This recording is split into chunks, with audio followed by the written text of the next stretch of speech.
Hey guys, welcome back to the channel. As you can tell from the title, I'm going to be talking about the pros and cons of Tulane University. Yeah, as you can tell from my previous videos, Tulane has amazing benefits, but it definitely has its shortcomings as well. Definitely has room for improvement. So if you haven't checked out my why you should choose Tulane video right here, then definitely check that out because a lot of this information is going to be pretty redundant. So yeah, without further ado, let's get on with the video. So the first pro of coming to Tulane University is the city. Tulane is in New Orleans, which is ranked the #3 best college city according to the Princeton Review. And New Orleans is so rich in art, food, and culture, and there's so many things to do here, from museums to safaris. And not to mention the food here is absolutely amazing. Here's some pictures of some meals that I've had here, and it's been a pretty great time. Also, the weather, especially during winter time, is absolutely amazing.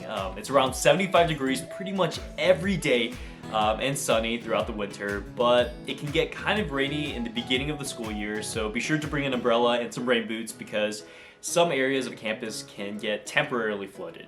So the second pro of Tulane is the amazing resources that it has to offer. So we have really cool innovation spaces, such as the best glass blowing studio on a university campus in the entire United States. And Professor Koss, who started the program, is a world famous glass artist and an even better professor. We also have Makerspace, which is 12 3D printers, laser printers, and water jet cutters, which is completely free for students to use after a training. We also have $1.6 million going back to the 300 plus student organizations that we have on campus. And not to mention, we have TulaneTickets.com, where students can go on cool trips around New Orleans and explore Louisiana for absolutely free. And once again, check out my why you should choose Tulane video for more details. So the #3 pro of Tulane is the social and academic life that we have on campus. I don't know if you've heard, but we're kind of a party school. But like I said, every college is a party school. It's just that because we're in the amazing city of New Orleans, where there's so much nightlife, art, and culture, and you literally can't run out of things to do. I would say that we have the strongest balance of social and academic life compared to any other university. And if you can think of a better one, comment down below and I'd be really impressed. We also have great academic flexibility. So when you're accepted into Tulane University, you're accepted into all 5 schools. The School of Public Health, Science and Engineering, Business, Liberal Arts, and Architecture. So let's say that you want to switch between majors, or you want an interdisciplinary college experience, then you can take classes in every school or switch your majors within one day. There's just an unlimited amount of possibilities of things you can study. A lot of students do choose to double major or even triple major while also picking up some minors along the way. So I could pretty much talk about the pros on and on and on, and I pretty much highlight all the amazing things that Tulane has to offer in my previous videos. So I know the real reason why you guys clicked on this video is so that you can know the cons of Tulane University. So we're gonna move on to the cons and kind of explain what Tulane really has to work on. But let's not call them cons for now, let's call them opportunities for growth. So the first opportunity for growth is diversity. As an Asian American, it'd be kind of nice to see other Asian Americans on campus, but unfortunately only 4% of Tulane is Asian American.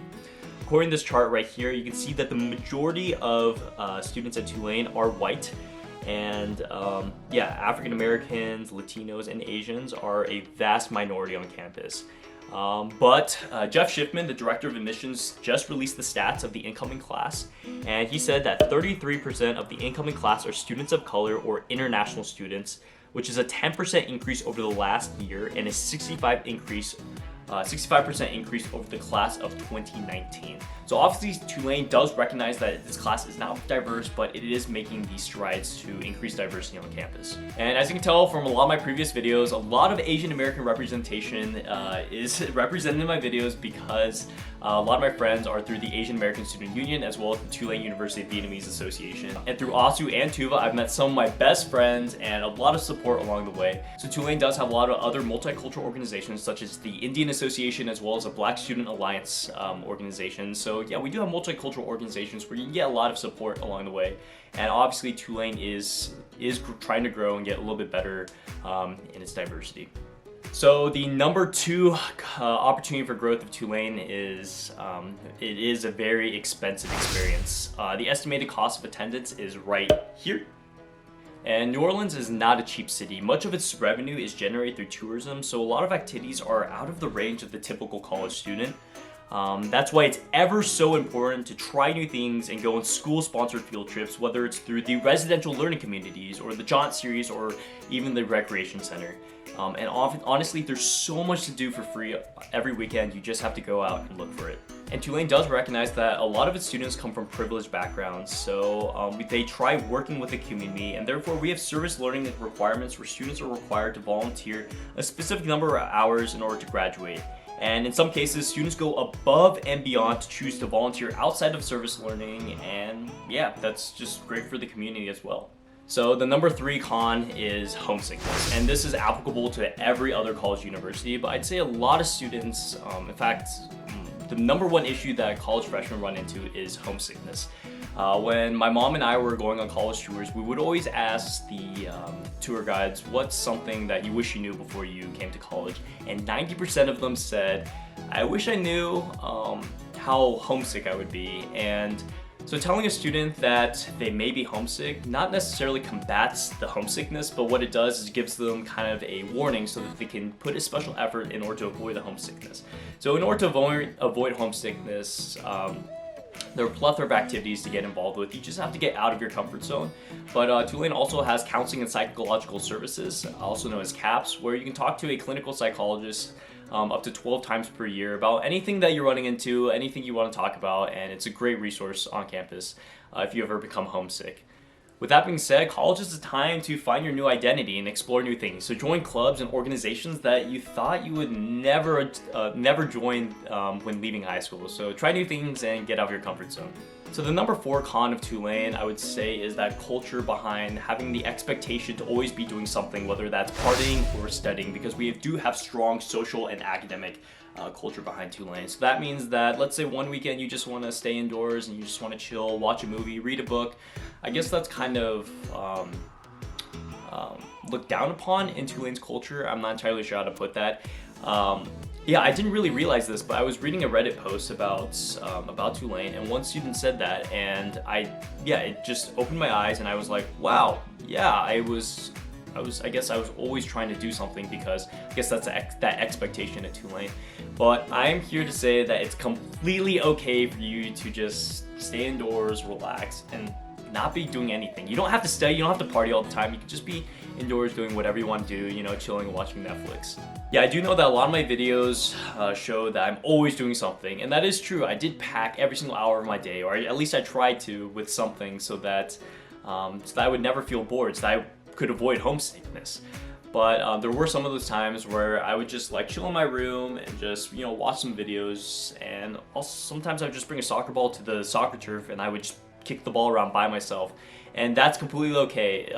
Oftentimes extroverted students definitely feel like they always need to be out there just socializing and stuff, but it is very important to take some alone time to kind of collect yourself by yourself and definitely tone things down before going back out. So definitely take care of yourself, and alone time is definitely very important. So I gotta say that the 5th and final drawback of Tulane is the lack of sports culture. We do have Division I athletics, and we do have a pretty good football team, but they haven't been doing the best in the last few years. So yeah, Tulane does lack that football culture, which is pretty unfortunate.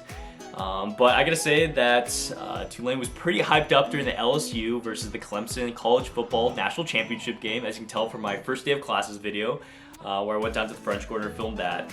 But yeah, even though we don't have sports, we make it up by bonding through other activities that we have on campus, such as the festivals, which is a cool bonus of Tulane and something that I was not expecting before coming here. So I'd say that Crawfest is kind of like the Super Bowl of Tulane's culture. We also have homecoming and other activities to do. So yeah, Tulane definitely makes up for the lack of its football culture in other ways through the festivals. So that pretty much concludes the video. Obviously, Tulane does have a lot of pros and a lot of things going for it, which definitely outweigh the cons, but Tulane definitely has room for improvement, and honestly, it all depends on what you are looking for in a college experience. So if any Tulane officials are watching this video, continue to grow Tulane. It's getting better and better every year, and I'm just proud to say that I'm a Tulane alum.